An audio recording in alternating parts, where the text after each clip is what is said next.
Hey friends, welcome back to Crime Adjacent Season 8, the case of the Michigan Nightstalker. Here's where things stand. It wasn't Tim Meeks. That's not who killed Bill Coffey. It's not like Sheriff Press knew this in her soul or just had a gut feeling about it. No, it's just that by the time Bill Coffey was murdered at around noon that day, Sunday, Tim Meeks was already in jail. Like physically locked up, put there by Sheriff Press herself and awaiting his first day in court to face charges the next day. So it couldn't possibly be him.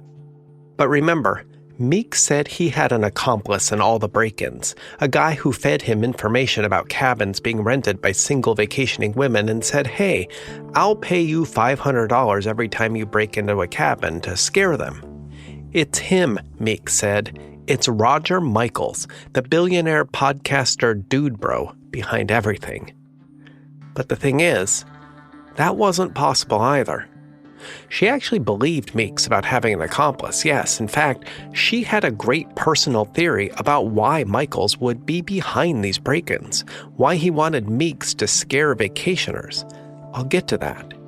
But no, Michaels couldn't be responsible for Bill Coffey's murder either. Because by noon that day, when Coffey was killed, Michaels had already been dead for hours, stabbed to death in his glass and concrete mansion on Walloon. So if it wasn't Meeks, and it wasn't Michaels, then who? And how on earth was Press going to stop them? Could she? Here's the story. But first, Crime Adjacent listeners, great news. We are taking this show on the road. Nikki and I will host live shows all across the country to discuss some of the wilder cases we've ever encountered with you, our friends in true crime. So pop on over to the Patreon page, patreon.com/crimeadjacent, to keep up to date and hear behind-the-scenes details. I can't wait to see you in person. From San Francisco, this is Crime Adjacent, the never-ending true crime story told weekly. I'm Chase Patrick.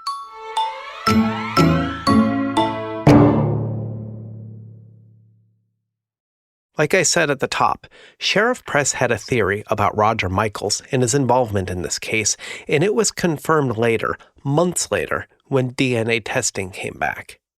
Call it a hunch, Press told me, but this one paid off. Sort of. Here's what I mean.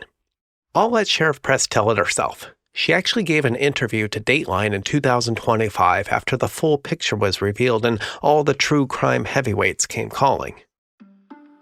So at first, Meeks' story made no sense to Press. Would a seasonal dock worker with a weird criminal record really befriend a billionaire business podcaster? And would this podcaster hatch a plan to scare visitors away from Walloon? Pretty far-fetched. Over her 30 years in service as sheriff, Press had heard plenty of suspects trying to point the long arm of the law in the direction of someone else, anyone else. But something about Meeks' story just stuck with her. She was definitely able to nail Meeks for the break-ins and assaults and foot rubs. He confessed to these. Remember the interrogation. So it made sense to Press that he would also be the murderer. He was, quite literally, the only one breaking into cabins in peaceful northern Michigan. It just didn't happen very often, not crimes like these, and especially not these weird foot rubs, and especially, not murder. Who else could it be? So Press's first working theory was that Meeks was responsible for Yuki's death in Traverse City. The same rope used to murder her was found at other murder scenes. And in fact, Meeks had a rope just like this when he broke into my cabin as well, when I pretended to be a single vacationing woman to lure out the clown creeper.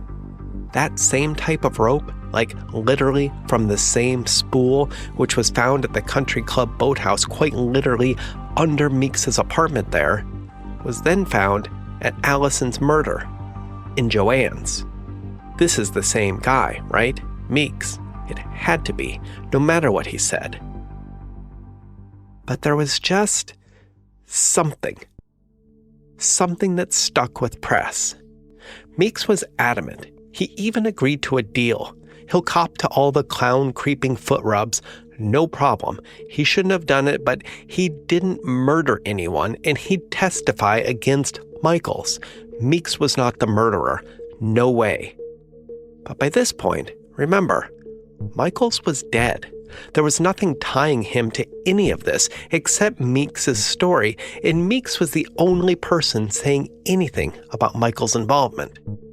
But press also knew this case would go before a judge and a jury and a national audience of crime buffs who wanted to know about the Michigan Nightstalker and wanted to know just why and how Michaels, a billionaire podcaster with an audience of too many, was tied up in this. So press did some digging.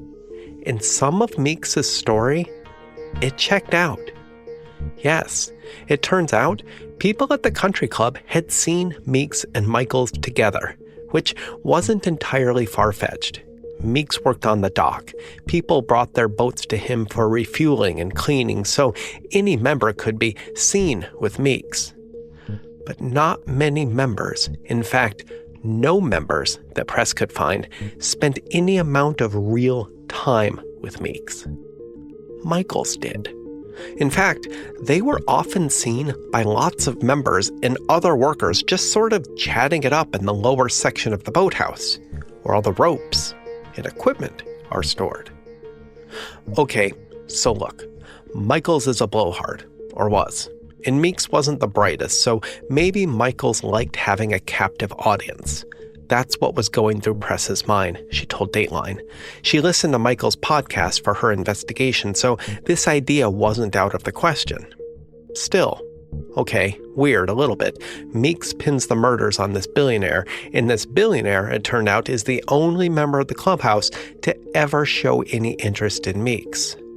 Not guilty, per se, but enough for press to keep poking. And then a few things just sort of came together to ratchet up the suspicion and make press wonder if Meeks was actually telling the truth. 1. The podcast. It became important. In the past few weeks before his murder, as if he couldn't help it, Michaels was beating a drum about Airbnbs and the quality of life of places where short-term rentals are located. He hated them with a passion.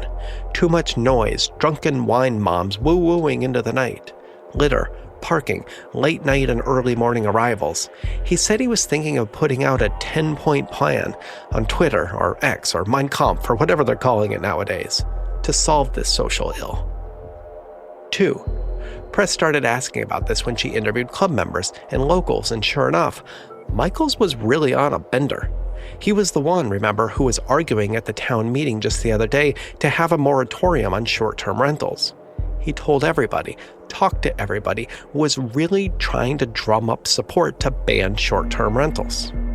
Press talked to Ebony Adams, who was, by that Sunday afternoon, the sort of second-in-command at the realty company now that Bill had been murdered.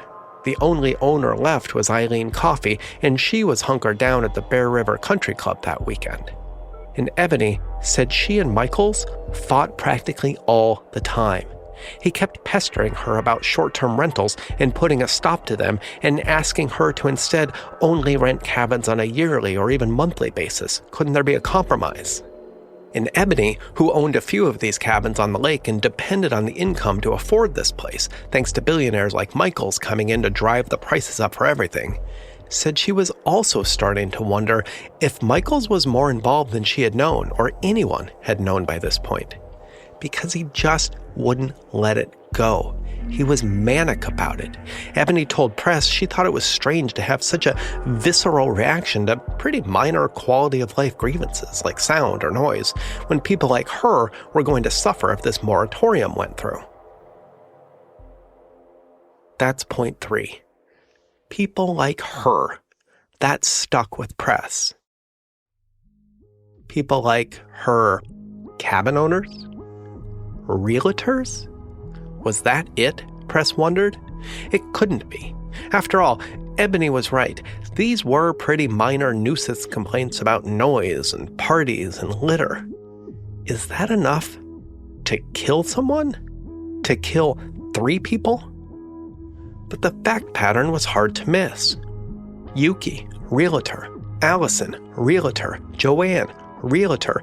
Ebony herself had narrowly escaped a visit from the clown creeper who blasted a clown horn and chased after her. And then, Bill, the head realtor. All of the women who Meeks assaulted were just random women on vacation, but all of the murder victims, they were realtors.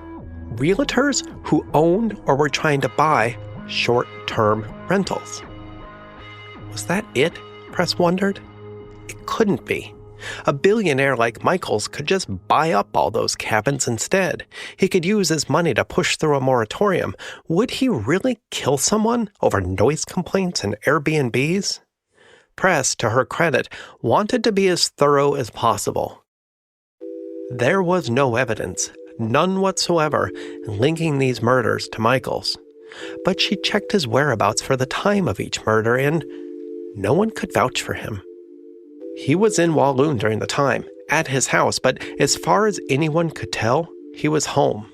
To be frank, people avoided him because he was exhausting, with endless plans for endless social issues, as if he had the answers to everything. So during that pivotal last week in September, there was really no accounting for his exact whereabouts. No one wanted to hang out with him. No one wanted to vouch for him. All of these pieces came together and started to raise red flags. She knew Meeks was going to argue it with someone else, and so she wanted to, at the very least, rule this other person, Michaels, out. But she was also curious and a little suspicious by this point. The more she looked into Michaels, the more she wondered, maybe? She remembered something her brother, an FBI profiler, had told her. Many serial killers are psychopaths, but so are CEOs. They share a lot of the same traits, minus the killing. Michaels was not a CEO, but he was known in the business world for being a vindictive second fiddle to CEOs. So press ordered a recanvassing of all the crime scene evidence from Yuki and Allison and Joanne, all the realtors, including touch DNA. Now, this has caused some controversy, these trace amounts of DNA, because you're not testing for blood or saliva or body fluids. You're looking for the shedding of cells, like skin cells. And these are left behind on objects sometimes, and you can test them. But it's not a sure thing. Numerous people, including the killer and then just random others, could touch things and leave behind these sheddings. Like, say, a killer steals a wallet, and someone else finds it, examines it for cash, and then dumps it.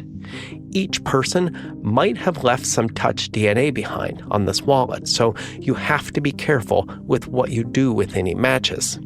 Then again, it's been used to great effect in some cases, some big cases. That idiot who killed those 4 college students in Idaho left behind his knife sheath, and police were able to use touch DNA on this sheath to eventually do a genealogy trace that would lead to their murderer, who has since pleaded guilty and is spending the rest of his life in prison right now. So press wanted the rope the killer left behind at the crime scenes tested. And when you know it, Michael's DNA was found on the rope left behind at the murder of Allison and Joanne and Yuki. But with touch DNA, like I said, there can be issues. And so this revelation wasn't really the deciding, clinching evidence press thought she had. Remember, Michaels was dead at this point. But his lawyers said, hey, you've got evidence of Michaels palling around with Meeks in the boathouse where all these ropes are stored. That's not in question. People saw them together. So perhaps, during their time together, Michaels touched the rope in the boathouse. How does press know? If this DNA is later found on this rope, that doesn't mean he's a murderer. It just means he touched the rope at some point. It could have happened in the boathouse. It was a good argument. Did he touch the rope at the boathouse or at the murder scene? Press couldn't say. No one could say. No jury would convict on that. The lawyers reminded press that all she really had was the story of some weirdo who broke into cabins to rub feet, Meeks. She had touch DNA evidence that could have come from his time in the boathouse, and she had stories about Michaels really not liking Airbnbs. Was that it? Was that enough to make him a serial murderer? The lawyers said Press would be laughed out of court if she was able to convince a DA to press charges at all. And they were, in the end, right. To this day, the murders of Yuki Sugita, Allison Barnes, and Joanne McElhaney remain unsolved. Press said Michaels is dead. Enough evidence points to him to raise serious suspicions, but that's it. This brings me to Press's personal grand theory. She said it's very simple, even if she can't prove it. And hey, I'm going all in on this because A, I actually believe Press on this one. It makes sense. And B, you can't libel the dead. So here we go. Michaels must have developed some weird billionaire psychosis or whatever, where he thought all that money made him unstoppable. And given all his endless stupid plans for solving everything and thinking he knew best about every issue, he came up with a special plan for his beloved lake, a sinister plan. He convinced Meeks, a weirdo sex pest, to break into cabins, wear a mask, wear this tan coat, really scare people. Creepy and weird, right? He'd pay Meeks even, a lot, $500 per cabin, and he could keep this fancy $10,000 coat at the end of it all. So Meeks wears this clown mask, this tan coat, he breaks into cabins, rubs women's feet, and really just freaks out the whole town.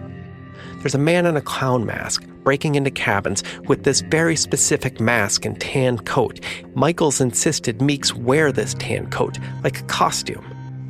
And Press thinks, while this is happening, Michaels himself dons a clown mask, puts on a tan coat, and starts to kill off realtors who own short-term rentals. Is it far-fetched? Yes. Is it possible? Meeks is sure it is. He was also interviewed for Dateline and said Michaels made him a patsy. Press couldn't prove it. Can't prove it. Like I said, this is all conjecture and conspiracy at this point. But she's not looking for anyone else related to these murders. In her mind, it's Michaels. But again, he's dead, and she can't prove it, but she also doesn't think there's another killer out there.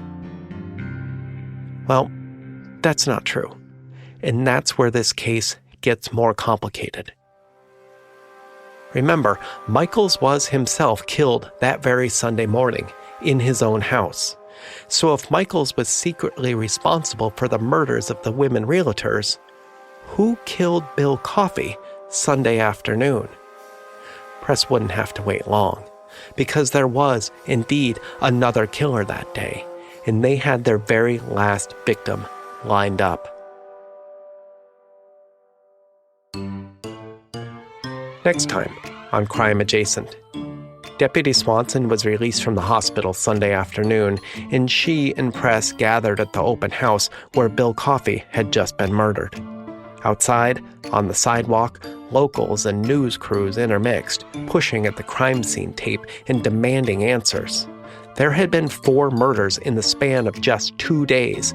Just what the hell was happening in Petoskey, and what was Press doing about it? But Swanson, she wasn't paying attention to any of this. She took a few puffs on her vape and watched a lone girl, probably 16, walk slowly, almost hesitatingly, on the other side of the street, away from the crowds.